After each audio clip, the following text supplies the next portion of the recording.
Salam sahabat KBS di mana saja berada. Saat ini Yayasan Karya Bakti Esra Soru sedang mendirikan gedung sekolah dasar di Desa Bioba Baru, Amfoang Barat Daya, Kabupaten Kupang, Nusa Tenggara Timur.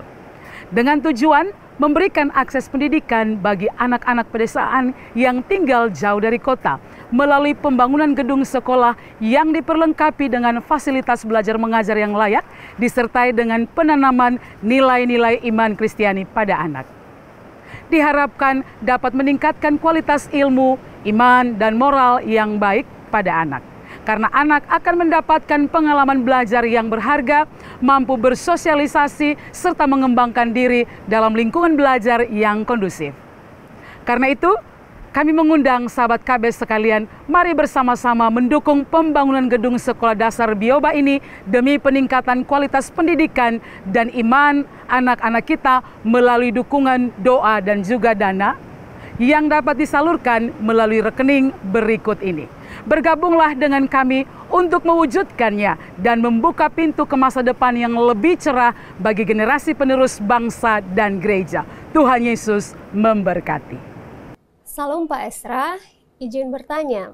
Dalam satu artikel yang ditulis oleh Pak Stephen Tong, dalam artikel Iman dari Allah Tritunggal halaman 14, menjelaskan bahwa ketika seseorang diciptakan, di dalam dirinya ditanam benih iman. Sehingga di titik awal manusia itu sudah mengetahui secara samar bahwa Allah ada dan di dalam dirinya juga telah diberikan anugerah secara umum yang dikenal sebagai anugerah umum atau common grace. Anugerah umum ini telah diberikan kepada manusia secara keseluruhan, tidak peduli Kristen atau tidak Kristen. Maka anugerah umum dan iman keduanya berasal dari Allah dan itu adalah pemberian Allah. Pertanyaan saya, bagaimana dengan orang-orang yang sudah Allah tentukan untuk binasa? Mengapa mereka tidak dapat beriman dan percaya pada Yesus Kristus, sedangkan bibit iman sudah ada? Mohon penjelasannya Pak Esra. Nah, begini. Di dalam kekristenan, kita mengenal yang namanya wahyu. Nah, wahyu itu apa? Wahyu itu adalah penyataan diri Allah. Tindakan Allah memperkenalkan dirinya. Apokalupto. Ya. Jadi seolah-olah Allah itu tidak bisa dipahami karena ada selubung yang menghalangi manusia untuk mengenal Dia. Nah, selubung itu perlu disingkirkan sehingga apa yang tidak nampak sekarang dinampakkan, dinyatakan. Nah, itu namanya wahyu. Jadi kalau gini ya. Kalau gini kan saudara tidak lihat wajah saya. Tapi begitu penghalang ini disingkirkan, nah saudara bisa lihat wajah saya. Maka tindakan menyingkirkan penghalang ini sehingga wajah saya dilihat dengan jelas, itu namanya wahyu. Jadi wahyu itu adalah tindakan Allah. Itu tindakan Allah sendiri. Menyatakan dirinya dengan menyingkirkan selubung-selubung yang menyebabkan manusia tidak mengenal Dia secara natural.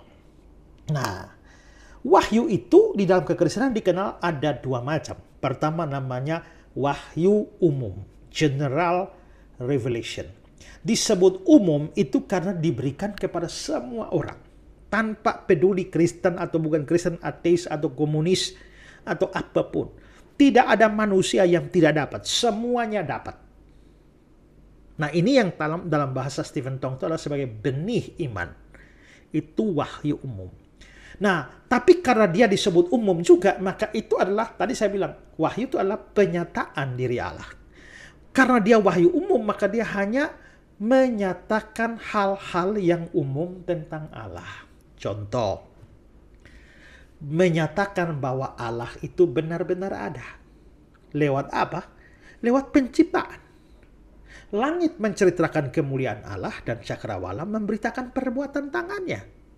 Berarti begitu dia menciptakan langit, kita lihat langit, lalu kita lihat, berarti kita percayalah betapa Tuhan itu mulia.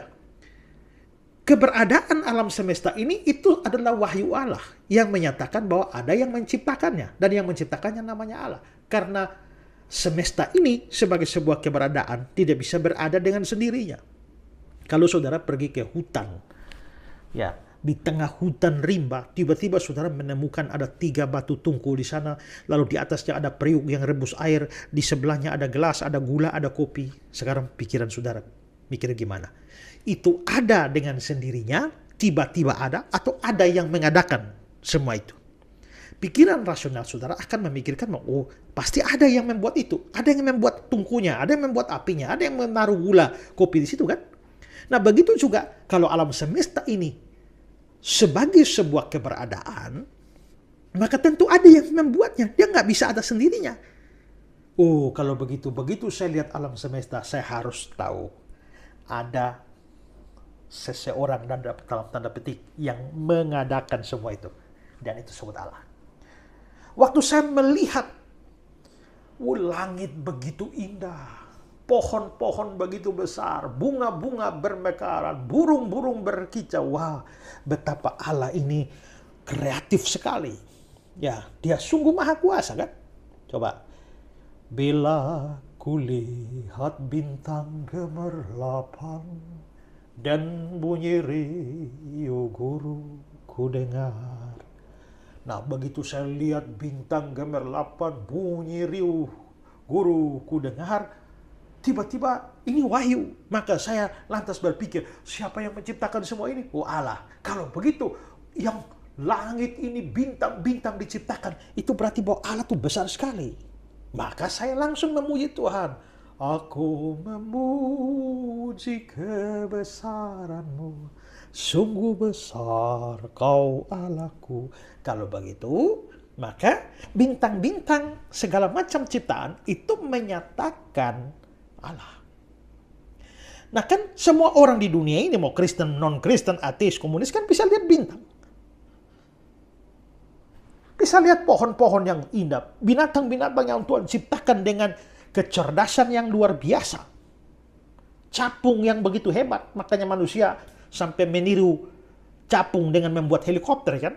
Itu kan pembuatan helikopter itu kan karena manusia lihat capung itu. Orang bikin pesawat itu karena mengamati binatang, burung terbang itu. Oh, prinsipnya bagaimana? Akhirnya carilah pesawat itu. Jadi kita bisa melihat bahwa semua itu bisa disaksikan oleh siapapun. Nah, itu yang disebut sebagai wahyu umum. Selain penciptaan, ada juga namanya hati nurani. Ya, sunaidesis. Jadi itu ada semacam sesuatu yang Tuhan taruh di dalam hati manusia, dan dia turut bersaksi bahwa Allah itu ada. Jadi sebenarnya ateis itu tidak sungguh-sungguh ada. Ateis itu muncul bukan karena terlahir sebagai ateis, tapi karena upaya manusia menekan perasaan tentang keberadaan Allah. Jadi sebenarnya siapapun lahir dimanapun, tahun berapapun lahir, kesadaran tentang Allah itu sudah ada dalam dirinya, dalam rupa hati nurani. Makanya dia mau lahir di gua manapun, di pojok manapun, kesadaran religius itu ada. Dia sadar bahwa yang namanya Allah itu ada.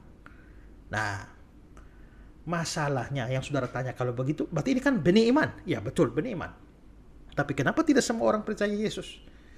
Karena ingat, wahyu umum itu ya hanya kebenaran-kebenaran tentang Allah yang umum.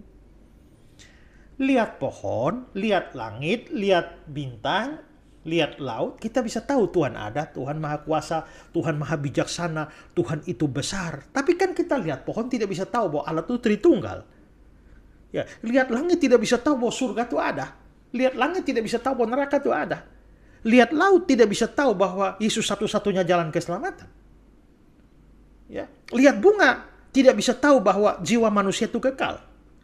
Berarti ada banyak kebenaran tentang Allah yang tidak disingkapkan melalui wahyu umum. Karena itulah maka dibutuhkan yang namanya special revelation of God. Wahyu Allah secara khusus. Tapi namanya wahyu khusus, maka dia hanya diberikan kepada orang khusus. Dia nggak diberikan kepada semua orang. Beda dengan wahyu umum. Nah, karena itulah selain itu ada faktor dosa. Jadi sebenarnya wahyu umum sudah bisa cukup membuat orang kenal Allah pada tahapan tertentu. Tapi begitu ada dosa, dosa merusak itu sehingga akhirnya alih-alih mengenal Allah, tapi justru manusia salah mengarahkannya menjadi berhala. Makanya perasaan tentang keberadaan Allah itu ada di dalam diri manusia, tapi dosa merusaknya sehingga akhirnya orang tidak menyembah Allah yang benar. Dia menghadap batu kayu, lalu dia sembah batu kayu itu. Orang menyembah Allah yang salah.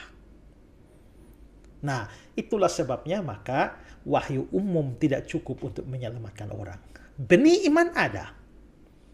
Tapi memang pada dasarnya wahyu umum terbatas, apalagi ada pengaruh dosa, maka menyebabkan memang wahyu umum tidak cukup untuk membawa orang sampai pada Kristus. Nah, lalu membutuhkan wahyu khusus. Nah, wahyu khusus itu lewat apa? Lewat Alkitab dan lewat Yesus Kristus. Nah, untuk bisa mengenal Yesus Kristus itu hanya anugerah Tuhan saja. Ya, karena itu kalau kita sampai percaya Yesus, artinya kita dapat wahyu khusus. Maka kita bersyukurlah. Tapi kenapa banyak orang tidak percaya Yesus? Padahal ada benih iman, ya karena yang dipunyai cuma wahyu umum, bukan wahyu khusus. Salam sahabat KBS di mana saja berada. Saat ini Yayasan Karya Bakti Esra Soru sedang mendirikan gedung sekolah dasar di Desa Bioba Baru, Amfoang Barat Daya, Kabupaten Kupang, Nusa Tenggara Timur. Dengan tujuan memberikan akses pendidikan bagi anak-anak pedesaan yang tinggal jauh dari kota melalui pembangunan gedung sekolah yang diperlengkapi dengan fasilitas belajar mengajar yang layak disertai dengan penanaman nilai-nilai iman Kristiani pada anak. Diharapkan dapat meningkatkan kualitas ilmu, iman, dan moral yang baik pada anak. Karena anak akan mendapatkan pengalaman belajar yang berharga, mampu bersosialisasi, serta mengembangkan diri dalam lingkungan belajar yang kondusif.